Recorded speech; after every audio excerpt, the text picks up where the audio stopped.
네, 시청자 여러분 반갑습니다. 자, 오늘도 또 우리 시청자분들과 함께하게 되네요. 자, 지금 시장 보시는 것처럼 해외 증시가 반등을 좀 주었습니다. 뭐 가치주부터 시작해서 그동안 좀 억눌렸던 종목들이 좀 상승해 주었던 부분들이었고, 뭐 거기에다가 서부 텍사스유를 비롯해서 전체적인 좀 원자재 가격이 다시 한번 더 좀 올라가면서 시장 분위기를 다시 한번 더 좋은 방향을 좀 이끌고 있다라고 말씀을 좀 드리고 싶고요. 자, 일단 하지만 그렇다고 해서 뭐 지수가 좀 올라간다 내려간다 그것보다는 종목에 좀 더 집중할 필요가 있다라고 말씀을 좀 드리고 싶습니다. 뭐 그런 관점에서 제가 말씀드렸던 종목들 한번 체크를 좀 해보도록 하겠습니다. 자, 일단 뭐 첫 번째 셀트리온을 좀 보도록 하고요. 자, 셀트리온 같은 경우에도 지금 현재 뭐 보게 되면 추세를 지금 현재 방향을 서서히 좀 돌리려는 분위기가 연출이 되고 있습니다. 뭐 거기에 따른 양봉을 만들어줄 때마다 지금 빨간 봉을 좀 만들어주고 있다라는 거죠. 지금 현재 지금 빨간색이다 보니까 자 색깔을 좀 약간 좀 변화를 좀 주겠습니다. 아무튼 지금 현재 뭐 보시는 것처럼 이런 흐름들이 현재 좀 나와주고 있어요. 뭐 그렇기 때문에 셀트리온도 어느 정도 하방 경직을 만들어 나간다라고 좀 보시고 지금 시장의 분위기에 또 우리가 한번 좀 관심을 가져볼 만한 종목이다라고 말씀드립니다. 아무튼 추세적으로 좀 전환 흐름들 앞으로 좀 기대해 보겠습니다. 자, 그리고 한국 석유를 좀 말씀드릴게요. 자, 한국 석유를 좀 말씀드리는데. 자, 그동안 어떻게 보면 유가 상승에 따른 기대감으로 동사가 크게 상승했었죠. 보시는 것처럼 작년 2월 달부터 해서 지금 4월 달까지 커다란 상승을 좀 보여줬던 부분들인데 뭐 아쉽게도 지금 현재 흐름들 자체가 최근 들어서 유가가 오르더라도 큰 변화를 보여주지 못하고 있습니다. 그 부분들이 좀 아쉬운 흐름이다라고 좀 판단되고요. 하지만 그렇다 해서 매도 물량이 좀 많이 나오는 건 아닙니다. 차익 매도 물량이 많이 나오는 건 아니기 때문에 뭐 최근에 또 양봉을 크게 만들어줄 때 좀 거래량이 아직까지는 살아있다라는 신호도 또 만들어줬던 부분들 뭐 이런 흐름들이 있기 때문에 한국 석유 같은 경우에도 좀 홀딩해서 좀 더 흐름들 좀 지켜보도록 하겠습니다. 자, 그리고 세 번째로 한국 타이어를 좀 말씀을 좀 드릴게요. 자, 한국 타이어가 오늘 6%나 급등을 하고 있습니다. 지금 뭐 한국 타이어뿐만이 아니라 넥슨 타이어 그리고 금호 타이어 관련주들의 움직임이 상당히 좀 강하게 나와주고 있는데, 자, 영국의 그 타이어 관련된 전문지가 있습니다. 뭐 거기서 지금 갤럽 조사로 인해서 한국 타이어가 글로벌 타이어 시장에서 6위를 했다는 부분이죠. 우리가 프리미엄 제품으로 항상 생각해봤던 피렐리가 한국 타이어 후순을 좀 밀리면서 한국 타이어가 한 단계 또 레벨업이 되었다는 부분들, 이 부분들은 그만큼 한국 타이어에 대한 제품에 대한 신뢰감이 좀 높아지고 있지 않나라고 좀 보여지고요. 뭐 그에 따른 단기적인 상승 흐름도 기대해 볼 만하다라는 말씀드리고, 제가 1차 목표 가격이 지금 6만 원이었어요. 좀 높게 잡았던 1차 가격부터 좀 높게 잡았던 부분들이 있었는데, 아무튼 거기까지 우리가 좀 관심을 가지면서 충분히 대응해 나가도 뭐 괜찮다라고 말씀드리고 지속적으로 관심 있게 가져볼 만한 종목이다라고 말씀드립니다. 자, 그렇다면 오늘 좀 새로운 종목을 좀 말씀드리겠습니다. 자, 새로운 종목을 좀 말씀드릴 텐데, 자, 메가ICS라는 종목을 좀 들고 나왔고요. 자, 현재가 16,300원인데 현재가 그대로 매수 대응을 좀 해보도록 하겠습니다. 자, 메가CS 같은 경우에는 실질적으로 작년 코로나 팬데믹 현상으로 인해서 엄청난 성장성을 좀 보여주었고요.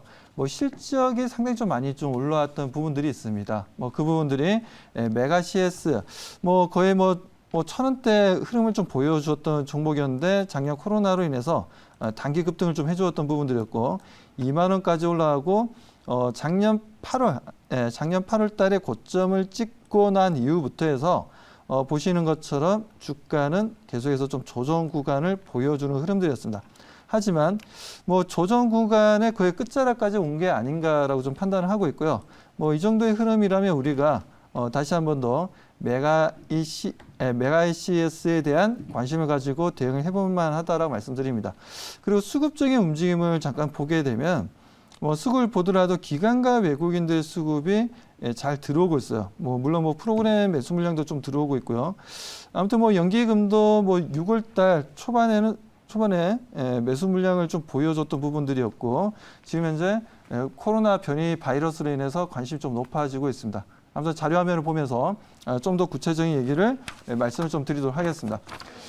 자, 지금 변이 바이러스가 지금 전 세계적으로 지금 내용들이 좀 많이 나와주고 있는 상황입니다. 자, 그에 따라서 지금 이제 우리가 변이 바이러스 한다면 이제 알파, 베타, 감마, 델타까지 우리가 좀 볼 수 있는 부분들인데, 자, 알파 같은 경우는 영국 변이 바이러스를 알파라고 표현을 하고 있고요. 자, 그리고 베타 같은 경우는 남아공 변이 바이러스, 그리고 감마 같은 경우는 브라질 변이 바이러스, 그리고 델타 같은 경우는 인도 변이 바이러스인데 이 중에서 가장 우리가 조심해야 된다라고 WHO에서도 얘기를 했지만 여기 WHO도 얘기했죠. 델타 변이가 가장 감염력이 높고 최적화된 변종이다라고 얘기가 나왔습니다. 그래서 델타 바이러스에 대한 관심이 높아지고 있고, 뭐 전 세계적으로 최근에 보게 되면 뭐 유럽 같은 경우에도 확진자의 98%가 무려 델타 변이로 인해서 확진이 되었다라는 겁니다. 그리고 포르투갈 같은 경우도 96%, 이탈리아 같은 경우도 26%를 보여줄 정도로 지금 현재 시장에 유럽에서는 심각하게 받아들이고 있고, 그에 따른 주요국들이 봉쇄를 재강화하고 있고 이동 제한 명령에 따른 입국 제한도 이루어지고 있다는 겁니다. 이 부분들 EU에서 24일부터 25일까지 정상회의를 통해서 변이 대책 논의를 하겠다라는 거죠. 이번 주입니다. 어떤 정책이 좀 나와줄지 좀 우리가 관심을 좀 가질 필요가 있다는 말씀드리고, 그리고 베트남 같은 경우에도 인도, 영국의 변이가 혼합된 새 변이 바이러스가 출현을 하고 있다는 부분들입니다. 이 부분 또한 우리가 좀 관심 있게 보고 있고, 변이 바이러스가 이제 코로나가 좀 훨훨 털었으면 좋겠는데 아쉽게도 이렇게 변이 바이러스가 발생하고 있고 아직까지 우리 주변에 있다는 거죠. 개인 반역에도 철저하게 항상 외출하시면 집에 들어오시면 손을 씻으시고 항상 이 바이러스에 대한 아직까지는 뭐 백신을 맞았다 하시더라도 어느 정도 마스크는 착용해야 될 것 같다라는 생각이 좀 듭니다. 자, 다음 자료 좀 보도록 하겠습니다. 자, 다음 자료 좀 보게 되면요. 자, 맥 ICS 공장 증축에 따른 이제 준공식을 최근에 18일 날 했죠. 18일 날 지난주에 준공식을 했던 부분들인데, 동사 같은 경우에는 증축을 통해서 월간 2,000대 정도의 인공호흡기를 생산하겠다라는 그 부분들입니다. 우리가 인공호흡기 하면 일반적으로 병원에서 접할 수 있는 구역이 응급실이라든가 중환자실에서 우리가 볼 수 있는 부분들인데, 이런 부분들이 실제 이게 코로나 바이러스 자체가 어떻게 보면 지금 이런 인공호흡기가 상당히 좀 필요한 부분들이 있다 보니까 작년 매출이 엄청나게 좋았죠. 무려 2019년도에 비해서 2020년도가 매출이 약 7배나 뛰어넘었다라는 부분들입니다. 이런 내용들이 좀 나와줬던 부분들, 일단 좀 상당히 매출에 긍정적이었고, 올해 같은 경우에도 한번 메가 CS에 대한 그에 대한 생산 캐파가 많이 늘어났기 때문에 좀 한번 기대감을 가져볼 필요가 있다고 판단하고 있습니다. 자, 그렇다면 질문 좀 받아보도록 하겠습니다.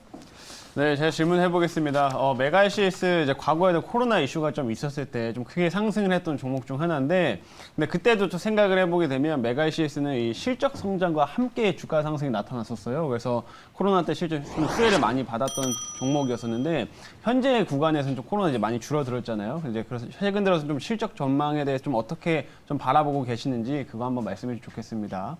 네, 작년이 정말 실적이 너무나 좋았고요. 너무나 좋았고, 지금 이제 1분기 실적 같은 경우는 생각보다는 좀 낮았어요. 생각보다 낮았던 이유가 아무래도 백신 접종이 좀 많이 늘어났던 부분들, 그리고 그에 대한 방역이 강화되었던 부분들, 그러면서 실제 코로나의 확진자 수가 좀 줄어들었던 부분들, 이런 부분들이 실제 매출에는 감소를 좀 주었던 부분들이었습니다. 하지만 저는 지금 변이 바이러스에 대해 우리가 좀 조심을 좀 해야 된다는 관점이기 때문에 그런 관점으로 보게 되자면 저는 지금 현재 다시 한 번 더 메가 이게 뭐 단기적인 관점에서도 보더라도 뭐 기술적인 주가의 움직임을 보더라도 그리고 수급적인 움직임이라든가 전체적으로 봤을 때 한 번 더 움직임을 가져갈 수 있겠다라고 좀 판단해서 가져 나왔고요.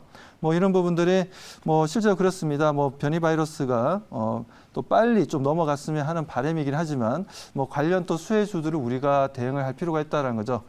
그런 부분들에 있어서 메가ICS를 좀 가지고 나왔으니까요. 우리 시청자분들도 한번 관심 있게 한번 지켜봐 주시기 바라겠습니다. 자, 그렇다면 가격 전략 말씀드리도록 하겠습니다. 자, 첫 번째, 1차 목표가입니다. 18,000원을 좀 제시해 드리도록 하고요. 자, 2차 목표 가격 2만 원 제시합니다. 자, 그리고 손절 가격은 15,000원을 제시하도록 하겠습니다.